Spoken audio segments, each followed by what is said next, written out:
मैं अनामिका पांडे आप सभी का एसएससीएन पॉइंट पर स्वागत करती हूँ। यह ईएमटीएस की प्रीवियस ईयर क्वेश्चन है जिसे आज मैं सॉल्व करवाऊंगी। आप लोगों के आगामी परीक्षाओं के लिए बेनिफिशियल रहेगा। जिन बच्चों को ईएमटीएस का पेपर देने जाना हो वो इसे अवश्य देखें, क्योंकि एसएससी हमेशा से प्रीवियस ईयर क्वेश्चन को पूछती है।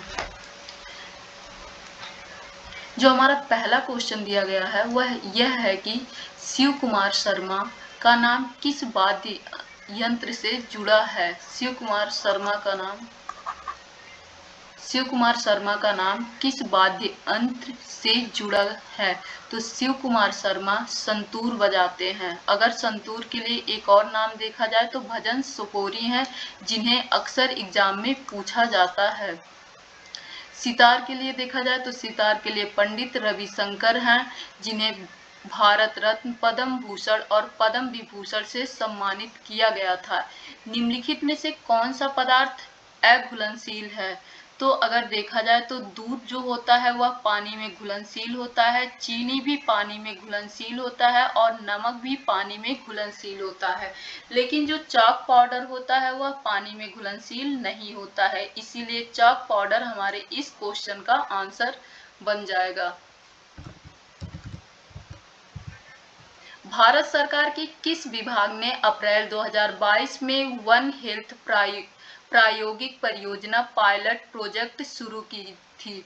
तो पशुपालन और डेयरी विभाग के द्वारा अप्रैल 2022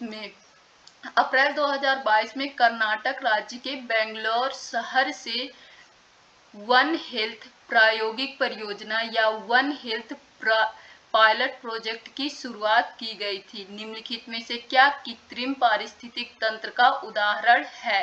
तो बगीचा जो होता है वह कृत्रिम पारिस्थितिक तंत्र का उदाहरण होता है। तालाब, झील और जंगल यह प्राकृतिक पारिस्थितिक तंत्र के उदाहरण हैं। 2011 की जनगणना के अनुसार भारत का लिंगानुपात लगभग कितना था। तो 2011 की जनगणना में जो लिंगानुपात था वह 1000 पुरुषों पर 940 महिलाएं थीं। अप्रैल 2022 तक उपलब्ध जानकारी के अनुसार भारत की निम्नलिखित में से कौन सी ट्रेन सबसे तेज चलती है। तो भारत की सबसे तेज चलने वाली ट्रेन वंदे भारत एक्सप्रेस है। सरकार द्वारा किससे लड़ने के लिए अंत्योदय अन्न योजना की शुरुआत की गई थी। तो सरकार द्वारा गरीबी से लड़ने के लिए अंत्योदय अन्न योजना शुरू की गई थी। यह योजना कृषि मंत्रालय के द्वारा क्रियान्वित किया जाता है। इस योजना के तहत 2 रुपए प्रति किग्रा के अनुसार गेहूं और 3 रुपए प्रति किग्रा के अनुसार चावल उपलब्ध कराया जाता है गरीबों को। निम्नलिखित में से किस व्यक्तित्व, जिसे स्नेह भरे उपनाम नाइटिंगेल ऑफ इंडिया, भारत की स्वर कोकिला के रूप में जाना जाता है, का फरवरी 2022 में निधन हो गया। तो फरवरी 2022 में लता मंगेशकर का निधन हो गया, जिन्हें भारत की स्वर कोकिला या नाइटिंगेल ऑफ इंडिया के नाम से भी जाना जाता है।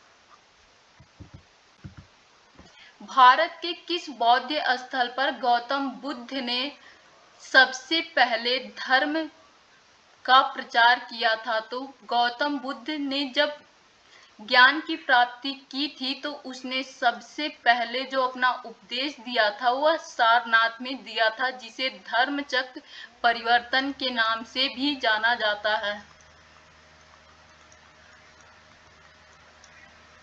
बेकिंग सोडा का रासायनिक सूत्र क्या है। तो बेकिंग सोडा का रासायनिक सूत्र NaHCO3 होता है। भारतीय अर्थव्यवस्था में वित्तीय वर्ष को कब से कब माना जाता है। तो भारतीय अर्थव्यवस्था के तहत जो हमारा वित्तीय वर्ष होता है वह 1 अप्रैल से 31 मार्च तक होता है। सैम आग्नेय चट्टान के उदाहरण की चर्चा करता है। यह निम्नलिखित में से कौन सा हो सकता है। तो यह बेसाल्ट चट्टान होगा। जो चट्टानें होती हैं वह 3 प्रकार की होती हैं। एक आग्नेय चट्टान होता है और दूसरा अवसादी चट्टान, तीसरा कायांतरित चट्टान होता है। जिसमें जो हमारा बेसाल्ट होता है वह आग्नेय चट्टान का उदाहरण होता है। अवसादी चट्टान या सेडिमेंट्री चट्टान के उदाहरण बलुआ पत्थर और चूना पत्थर हैं। कायांतरित चट्टान का उदाहरण संगमरमर होता है।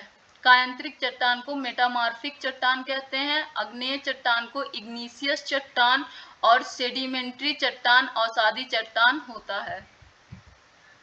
FIH पुरुष विश्व कप 2018 किस देश ने जीता था? 2018 में आयोजित हॉकी विश्व कप किस देश ने जीता था? तो यह बेल्जियम ने जीता था। इस बार जो हॉकी का आयोजन 2023 में हुआ है वह भारत में हुआ है। भारत में उड़ीसा राज्य के द्वारा इसका आयोजन किया गया है और इसमें जर्मनी ने बेल्जियम को हरा के यह विश्व कप जीत लिया है।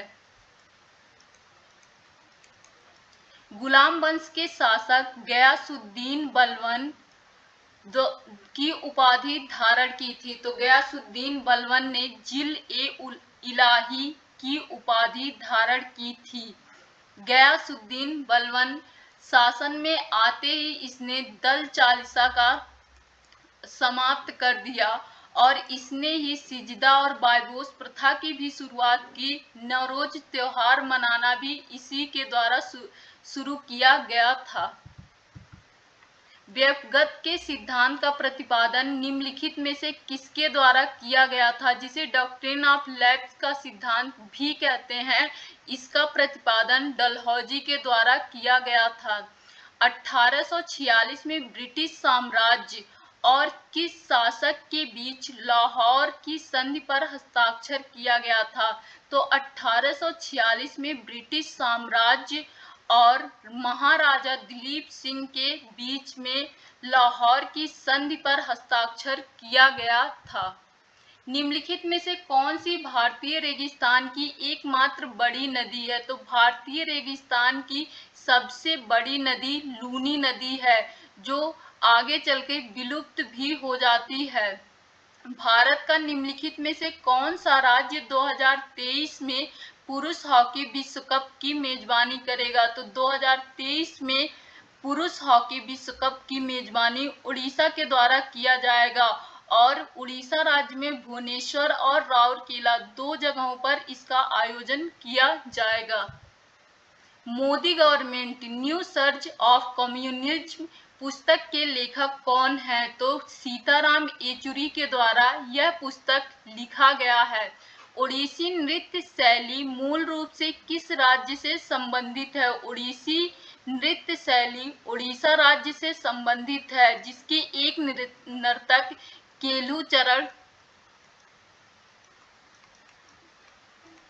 केलुचरण महापात्रा भी हैं, जिन्हें अक्सर एग्जामों में पूछा जाता है।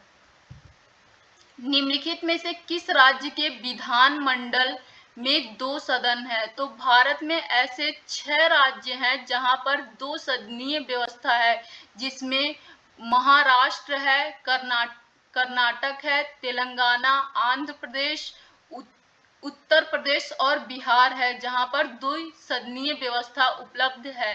मार्च 2022 तक उपलब्ध जानकारी के अनुसार भारतीय संविधान में भारतीय नागरिकों के कितने मौलिक कर्तव्य हैं? तो भारतीय नागरिकों के 11 मौलिक कर्तव्य हैं, जिन्हें 42वां संविधान संशोधन 1976 के द्वारा जोड़ा गया था। ऐहोल किसकी राजधानी है? तो ऐहोल चालुक्यों की राजधानी थी। कोणार्क नृत्य उत्सव भारत के किस राज्य में मनाया जाता है? कोणार्क नृत्य उत्सव भारत के उड़ीसा राज्य में मनाया जाता है।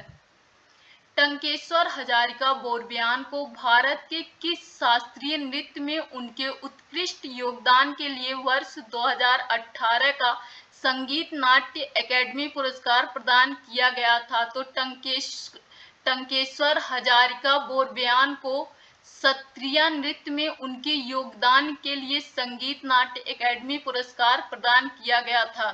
अगर आपको हमारी वीडियो पसंद आए तो प्लीज इसे लाइक शेयर सब्सक्राइब अवश्य करें। Thank you.